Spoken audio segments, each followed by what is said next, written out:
تیسری اور آخری وجہ عرض کر کے میں اجازت چاہوں، حسد کی تیسری وجہ ہوتی ہے دنیا پرستی، مفادات کا ٹکراؤ۔ انسان یہ محسوس کرتا ہے کہ یہ چیز اسے مل گئی تو اب مجھے کیسے ملے گی، یہ سیٹ اسے مل گئی تو مجھے کیسے ملے گی، یہ عہدہ اسے مل گیا تو مجھے کیسے ملے گا، یہ عزت اسے مل گئی تو اب مجھے کیسے ملے گی۔ اس وجہ سے بھی انسان حسد کے اندر مبتلا ہو جاتا ہے۔ اس کا علاج کیا ہے؟ بہت خوبصورت علاج ہے اس کا، بہت عظیم علاج، بہت ہی خوبصورت علاج۔ اس کا ایک ہی علاج ہے کہ اللہ ہمارے اوپر فضل کرے اور ہمارا تقدیر پر ایمان ہو جائے، اللہ کے خزانوں کی وسعت کو سوچیں۔ اللہ کے خزانے اتنے بڑے ہیں، کائنات کے سارے انسان بھی ایک میدان میں اکٹھے ہو جائیں، ہر ایک مانگتا جائے اور وہ ہر ایک کو دیتا جائے، تو سب کو دینے کے بعد بھی اللہ کے خزانے میں اتنی کمی بھی نہیں آتی ہے جتنی ایک سوئی کو سمندر میں ڈبونے سے جو سوئی کی نوک پہ پانی لگا رہ جاتا ہے، اس کی وجہ سے سمندر کے پانیوں میں کتنی کمی آتی ہے۔ یہ پوری دنیا تو اللہ کے ہاں سوئی کی نوک سے بھی چھوٹی ہے، اور سب کو دینے کے بعد اللہ کے خزانوں میں تو اتنی کمی بھی نہیں آتی ہے۔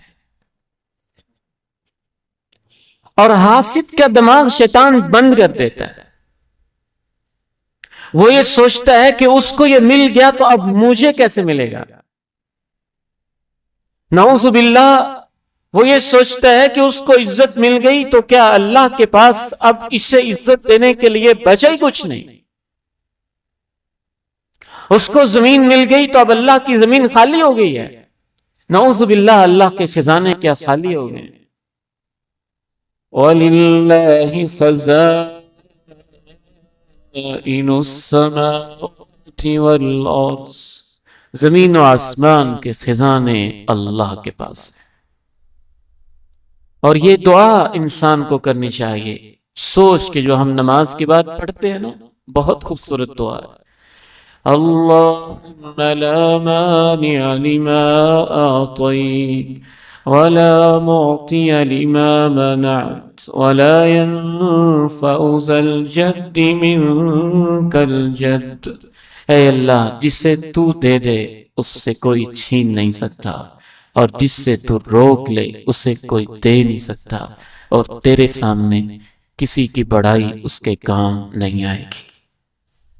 ہر نماز کے بعد یہ دعا رکھی گئی تاکہ انسان کا تقدیر پہ ایمان پختہ ہو جائے۔ اللہ تعالیٰ سے دعا ہے کہ اللہ تعالیٰ میرے اور آپ کے دل کو پاک اور صاف کر دے۔ مفسرین نے لکھا ہے کہ حاسد کچھ نہیں بگاڑ سکتا ہے، کچھ نہیں ہوتا، وقتی چلاکیاں دکھاتا ہے، وقتی دشمنیاں کرتا ہے، وقتی کانٹے بچھاتا ہے، وقتی پریشانیاں دیتا ہے، لیکن انجام حاسد کا برا ہوتا ہے۔ اس بارے میں یہ آیت سن لیں اور اس کے ساتھ ہی مجھے اجازت دیں۔ جناب یوسف علیہ السلام سے ان کے بھائیوں نے حسد کیا، وقتی طور پہ تکلیفیں دے لی ہیں، ماں باپ سے جدا ہوئے ہیں، جیل میں پہنچے ہیں، کنویں میں پھینکے گئے ہیں، بیچے گئے ہیں، خریدے گئے ہیں، قیمت لگی ہے، پریشانیاں آئی ہیں، لیکن سب کچھ وقتی طور پہ۔ ان کی ان کرتوتوں کی وجہ سے اللہ کا جو فیصلہ تھا کہ میں نے یوسف کو ایک مقام دینا ہے، وہ بدل نہیں سکتا۔ حاسد کی سازشوں سے اللہ کے فیصلے کبھی نہیں بدلتے ہیں، اور اللہ کا فیصلہ آخر غالب آ کے رہتا ہے، اور ایک وقت کیا آتا ہے وہ آپ اللہ کے قرآن سے سنیں۔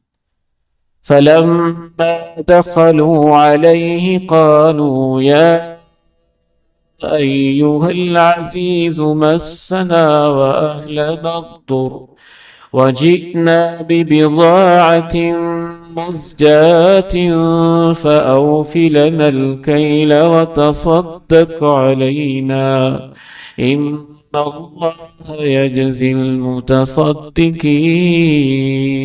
اے بادشاہ، وہی بھائی سامنے کھڑے، اے بادشاہ، ہم اور ہمارے گھر والے پریشانی میں، تھوڑے سے کھوٹے سکے ہم لے کے آئے، جتنا وزن بنتا ہے ان کے مقابلے میں آپ ہمیں وہ غلہ بھی دے دیں اور اپنی طرف سے کوئی خیرات، کوئی صدقہ، کوئی مہربانی بھی کر دیں۔ اللہ مہربانی کرنے والوں کو بڑا صلہ دیتا ہے۔ قال هل علمتم ما فعلتم بيوسف وأخيه إذ أنتم جاهلون۔ جناب یوسف کہتے ہیں، یاد ہے تم نے یوسف اور اس کے بھائی کے ساتھ کیا سلوک کیا؟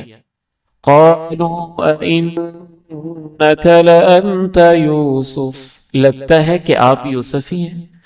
قال أنا يوسف وهذا أخي قد من الله علينا، میں یوسف ہوں، یہ میرا بھائی ہے۔